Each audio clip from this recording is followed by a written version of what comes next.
Listeners, we have a local student here in northern Colorado who has been invited to run in an event for Down Under Sports in Australia coming up soon. He contacted us recently, letting me know they have to raise $2,000 by May 20th in order for him to go. And he wanted to ask for any possible help. If you want to know more or would like to help Joseph Price get to Australia and live his passion of competing in an international cross-country event, visit downundersports.com/KNO-FOR. That's www.downundersports.com/KNO-FOR.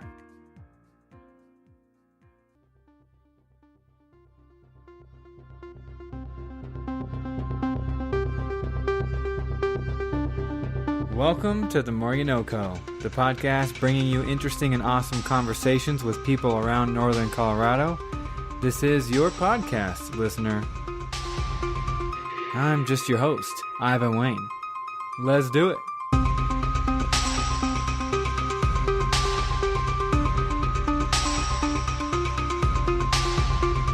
Hey, everyone. Let me tell you, I was so excited to find today's guests for this show. They're making a feature film in northern Colorado, and guess what? This is their second film, not the first. This new movie will be titled Small Town Remedies, and it's coming to a cinema near you someday very soon. I got to sit down with their lead actress, the writer and director, and their director of cinematography and editing. Our website will have more information if you want to learn more or connect with them. Are you ready? Here's our conversation. I sit here with three of the leading people involved in a Colorado and community-based feature film, and we'll get into it. I have been very excited about this upcoming episode because I think this is radically different than any of the other guests I've had on the show so far. So I'm going to let all three of you introduce yourselves, and then we'll get into this. Hi, I am R.W. Perkins, writer, director, producer of Small Town Remedies. I'm Andrea Woodley-Dratch. I am also producing and a lead actress in the film. And I am Andy Carrasco. I am a co-producer as well, and I also will be doing the cinematography for the film. So what brought the three of you into this project? Well, for me, I wrote the script, so that kind of brought me in right away. These guys are, I don't know if they consider themselves lucky or not. I guess we've worked together for so long. I've worked with both of them for a really long time. And I honestly, either one of them, it would have been hard to think of doing a project without them, to tell you the truth. So I'll let them speak for themselves as far as why they wanted to do this. But yeah, so I've been working with Randy professionally for 6 years, I think. A little bit of mix between commercial work and creative work. And we just really work well together. We've been doing a lot of large projects, small projects, off and on. So we just have a good working relationship and we enjoy our time together. Yes, and I worked with both of these guys on a feature film that Randy also wrote. And I had a bit part in Crash and Burn Stories that we released in, was it 2016? 2016. That was filmed primarily in Fort Collins. And I am lucky because, and maybe Randy and I are both lucky because he's my brother-in-law. And I went to the American Academy of Dramatic Arts in New York City. And when my sister married a film writer, I was like, hell yeah. Nice selection. Worked out well. But yeah, these guys are great to work with. I feel very comfortable working with them, and we respect each other. And so I think that's why we make a great team. Yeah, so this is not your all's first rodeo. You've made feature-length films and sounds like short films as well. So now coming back to the drawing board, what's it like to make a return? Yeah, we knew Annie and I knew coming back to doing a feature that it was going to be a big deal. Our first feature was more, I would call it more of a learning experience. We had a really tight, tiny budget, and it was more a challenge for us, like can we do this? Can we get this done? Can we get a mighty band of people together and just get it done? And this time, since we knew we could do it, let's take the next step. Meaning the subject matter, filming, locations, all those things. Let's just step it up a notch. Our talent, everything.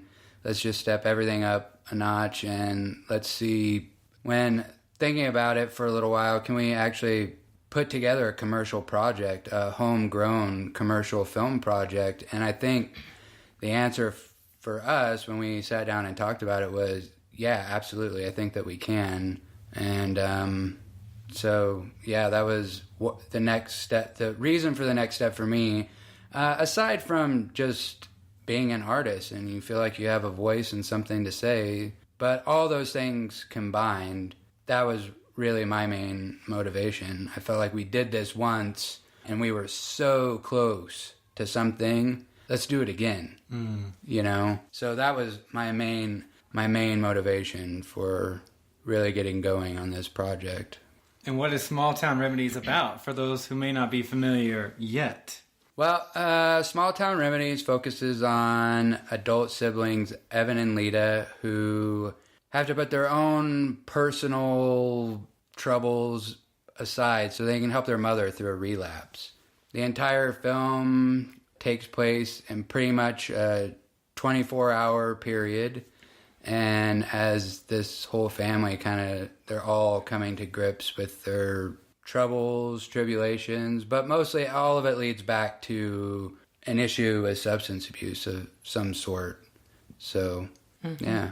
Yeah. I'm playing the part of Lita, the sister and daughter. And I do feel like as I'm going into this role, she almost enjoys the fact that her mom is having a relapse. Just to like get on a personal note with the character a little bit. But I feel like it's one of those things that her life is so messed up that she's actually happy for a minute that this other problem is going on. So everyone is focusing more on the mother than focusing on her and maybe all of her problems that are going on in her life. And it kind of, it's a day in the life of this family. And it is, these people exist somewhere. Randy and I were having that conversation one day it's crazy. But I mean, the sad truth is that these characters, they do exist somewhere in this world, and that's why we need to bring light to it. Well, I just wanted to say from, having written the screenplay, the subject matter is personal to me, and I won't get into too much detail as far as that go. But having witnessed addiction up close as a child and as an adult, I felt like, and I think what sets our story apart from other films that focus on addiction is most of them I feel like are centered around the addict, which we touch on that quite a lot in this. But our film also focuses on denial, having come up in a family, these two siblings having seen addiction their entire lives, because it's not as bad as what they're seeing going on with their mother. They have both of them are sort of in denial, and they're battling with that. And during this day, coming to grips with the fact that my issue's way worse than I thought it was. They had always compared themselves to something really bad, and they didn't, I think part of the movie is, talking about, well, their mother had to start out somewhere. I think they start figuring that out. She wasn't always like full-blown crazy addict, and they both start coming to grips with that during the course of the film.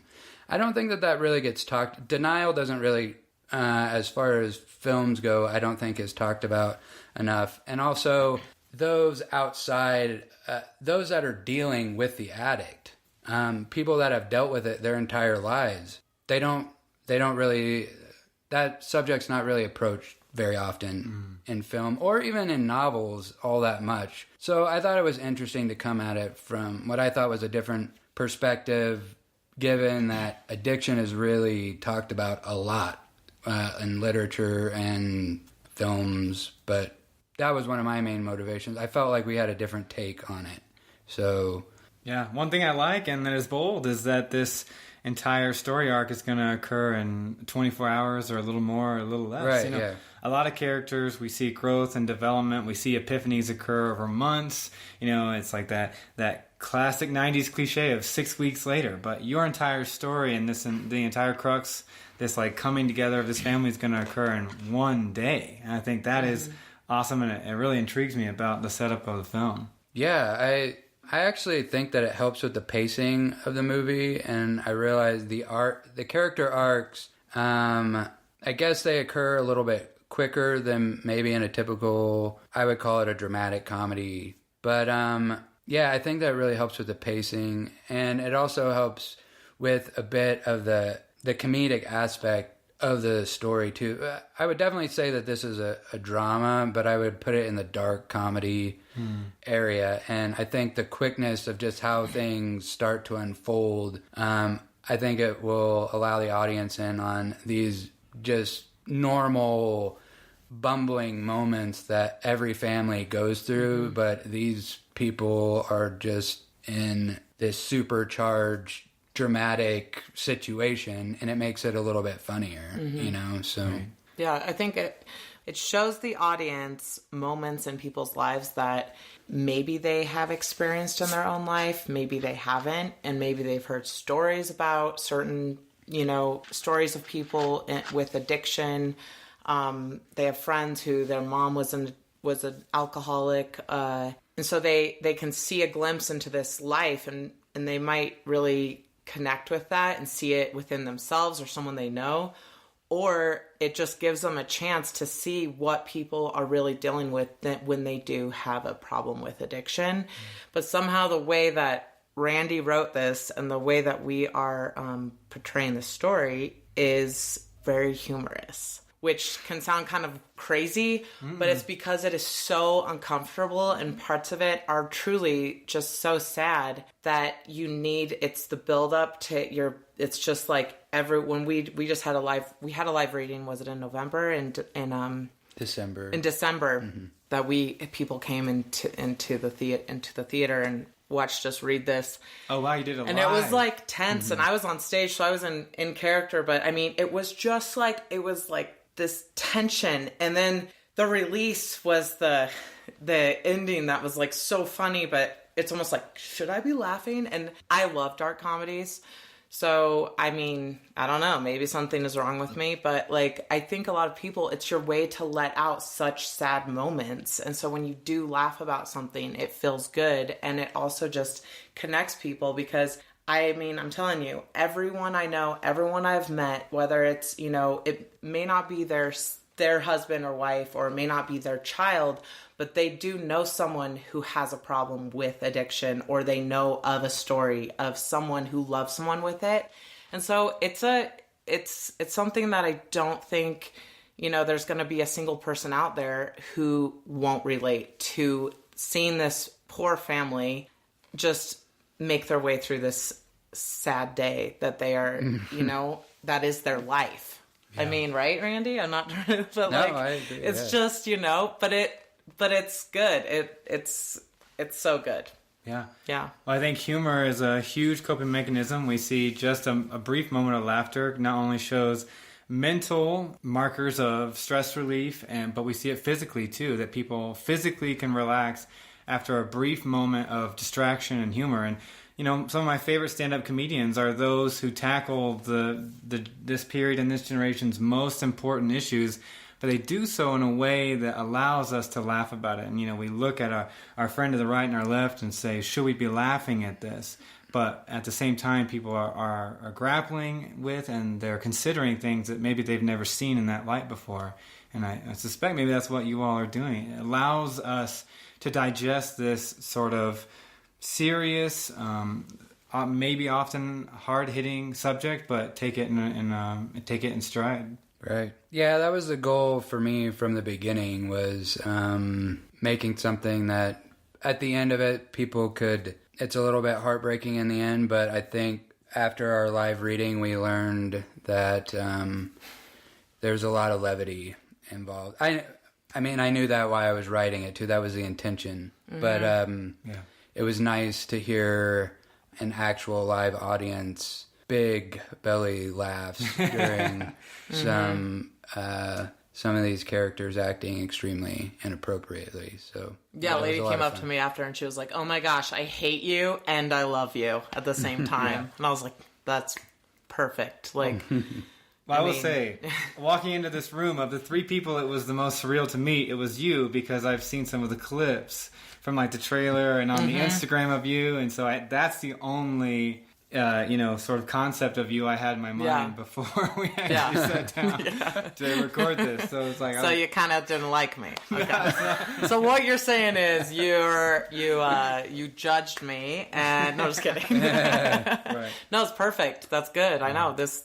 Most people probably will not like me at the end of this film. They're gonna probably really like my husband and feel bad for him. But that means you did a good job. Yeah. So I'm excited to tackle this character. She's a big one. And yeah, when Randy was writing this and asked me to be involved and everything, it just I was like, yes, let's do this, because she's a great character. Right. Yeah, very fun. As the host of the More You NoCo, I was perusing the website, and I just want to say I really appreciate this intentional stated purpose that you want to have a Colorado-based crew.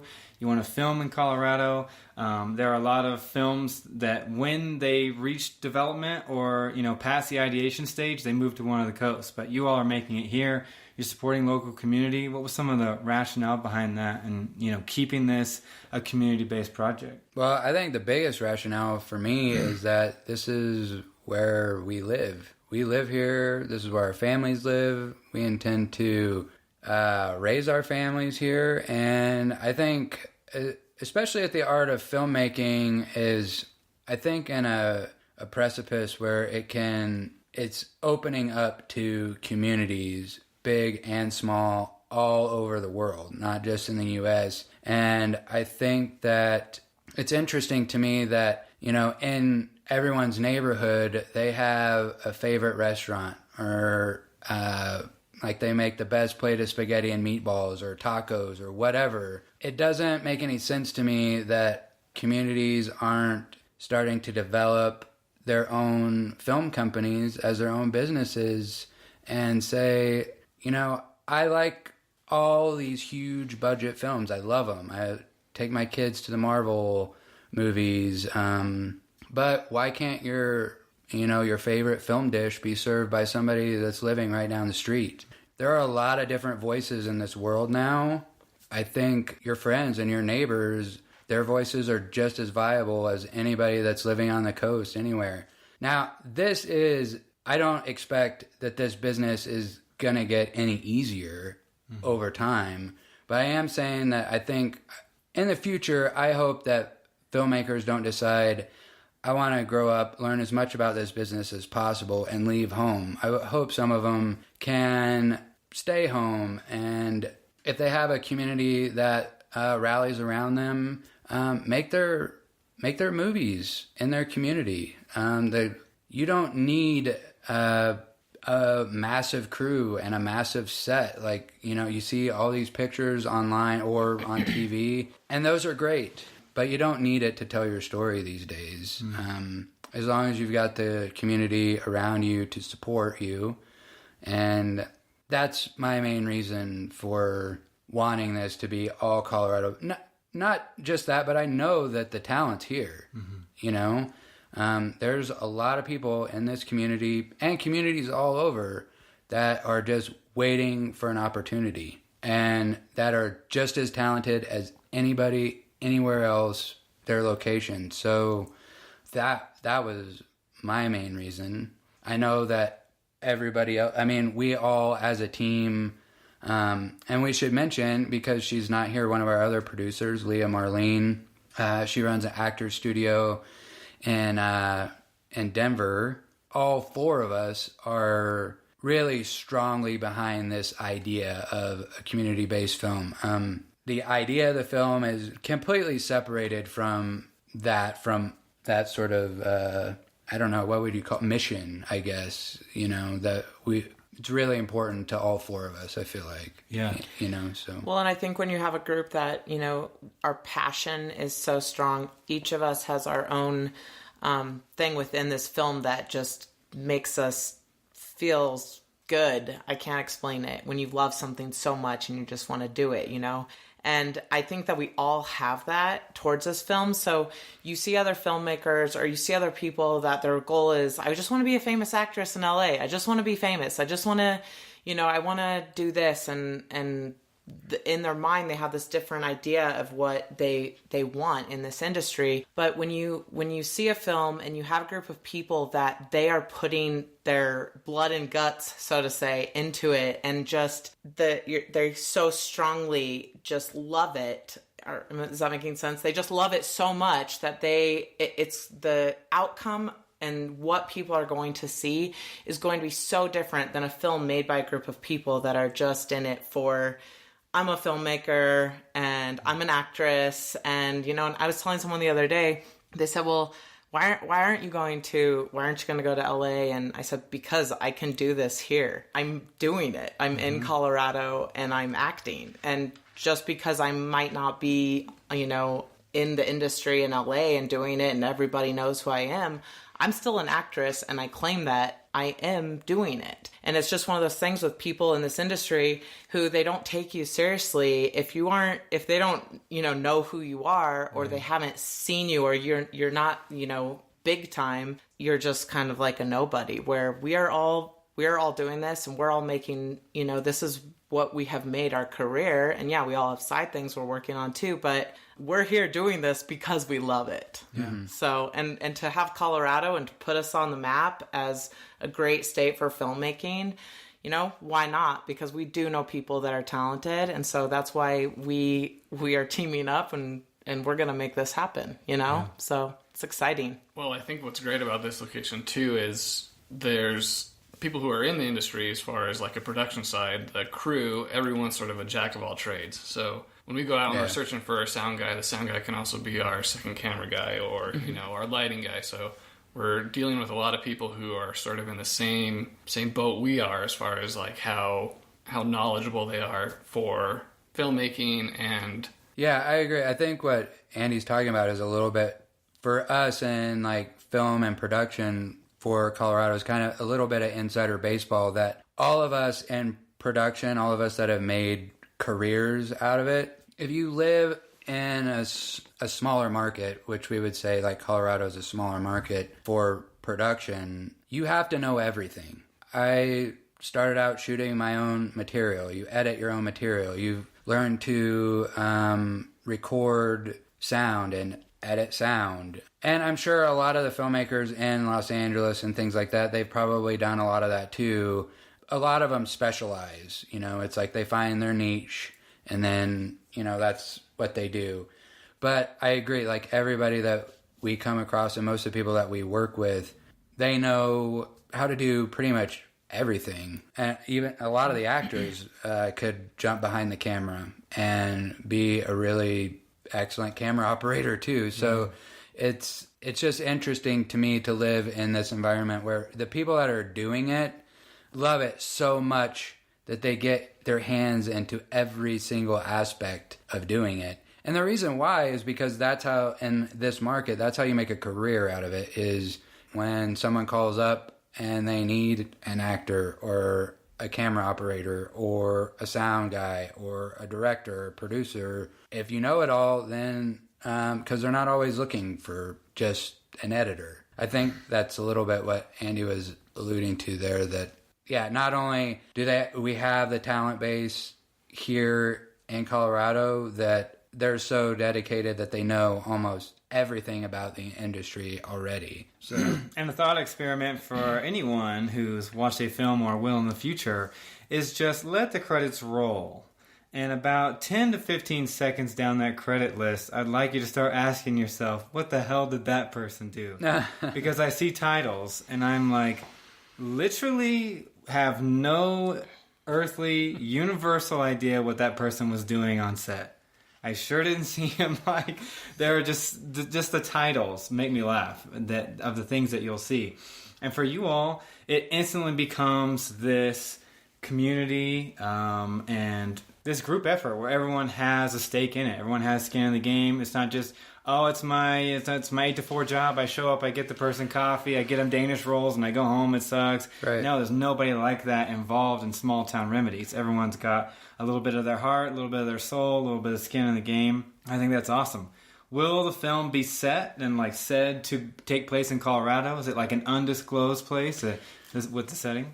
I guess there's really no reference to setting. I guess in the opening of the screenplay, it does suggest that the sun goes down behind the Rocky Mountains. I think, of course, yes, of course. I mean, I don't know how prevalent that's going to be in the movie of saying, but, I would love for people to know that, we're Colorado proud, and that will continue to be the case for this production or our productions in the future. That's just how we'll continue to operate. Yeah, in our last film, we did a little bit of B-roll around Fort Collins, kind of showing different locations that I think a lot of people recognize as far as, if you lived in this area, you know what downtown Fort Collins looks like, and so we'll probably have a lot of that in this film as well. Yeah, local businesses, we tried to do that with our last one, connect with local businesses and try to make sure they were represented as much as we possibly could so that people know that we're just local staples, things like that. And I think we would probably do that again. We hadn't really gotten into much of that side of production yet, but yeah, I mean, I would love to do that, represent Colorado as much as we possibly can. Right. As a cinema purist, sometimes it bothers me when I hear that a film is going to be about a certain place, and then you look up the filming locations, and they're not even close. Yeah. One of the last, the most prevalent example in my mind right now is The Hateful Eight. Mm-hmm. It takes place in Colorado, and I heard, it's being filmed out South Colorado, around Durango, and then it comes out, I see the film, I look it up afterwards, and it was filmed in Utah and Wyoming. It wasn't even filmed in Colorado, but it was set here. And I was just kind of like, I don't know how I feel about that. You really couldn't get that shot you needed in Colorado. I feel Seriously. Unless you need a beach, we probably have it in Colorado somewhere, Or I'm originally from Oklahoma. There's plenty of films about Oklahoma. You look up where they were filmed, California. It's like, right. you couldn't fly everyone out just for a day and get a true, authentic shot of Oklahoma. So I appreciate the authenticity from you all. You all have crowdfunding coming up in the future. If people want to get involved, they want to support you all, they want to learn more, where should we send our listeners to get connected with this project? Well, I think the most important place you can send them right now is probably our website. And anybody that really wants to get involved with us, I would recommend signing up for our newsletter. That's how we're really keeping everybody informed of all the happenings, which seems constant. Obviously, we're pretty active on social media, especially our Instagram and Facebook, so feel free to join us there. That's how I found you all. Great, so it's working. So yeah, we began crowdfunding June 1st. Anybody that wants to join our online community, we are welcome to all newcomers. We'd love to have you. Okay, if you could leave people with one thing they hope they grab from this film, what might that be? Well, I feel like just with the film itself and with the movie, after they watch it, I do hope that people leave talking a little bit more about addiction, realizing that, and I've said this before, but addiction truly can happen to anyone. And I just hope that people don't see addiction in a light of it being someone who is... People just have such an idea in their mind of what someone who is an alcoholic looks like, or how they act, or what they do, or that they're just a low life. And truly, it could be anybody. It could be the mom at the grocery store that looks like she has her shit together and she has all of her kids and she's getting her groceries, and she could be struggling so bad that nobody even knows it. And so I just hope that people kind of come out of the woodwork and talk about it a little more and realize that it's not something to be ashamed of, and that people need to team up together and be open about their struggle with alcohol. And tomorrow, actually, I have not drank in 4 years. All right. I don't know, I just felt like sharing that, but you don't need to put that in there.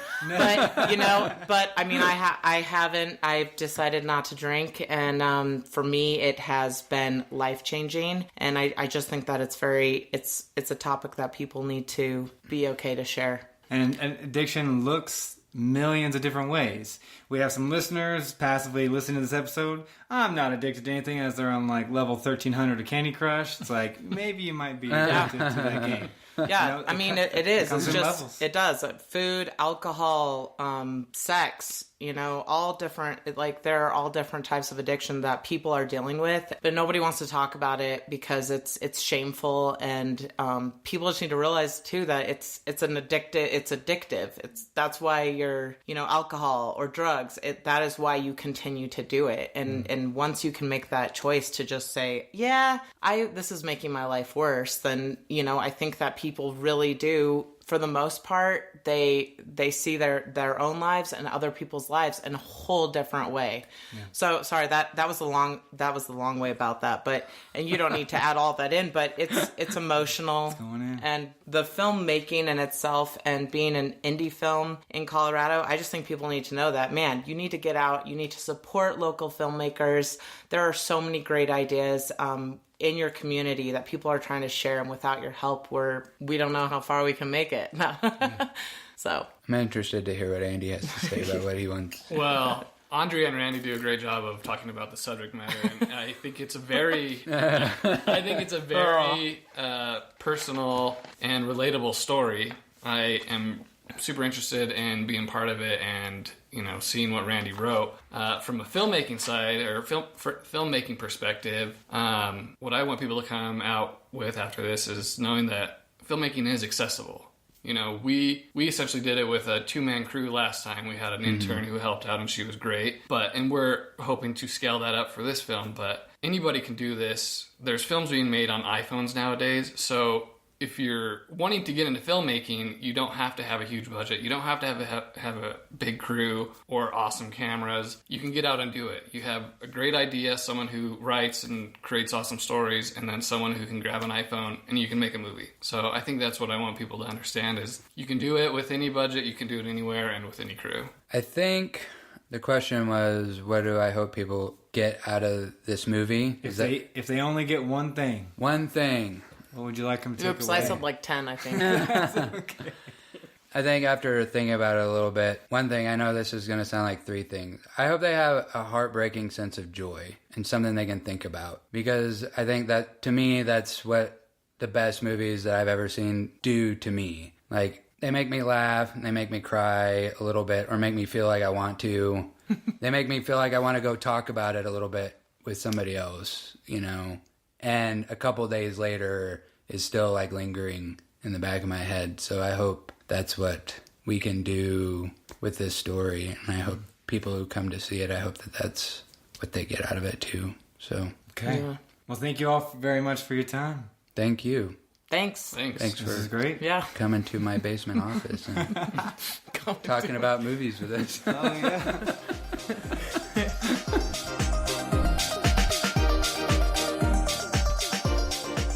For more about this podcast or our other guests, visit www.themoreyouKnowco.com.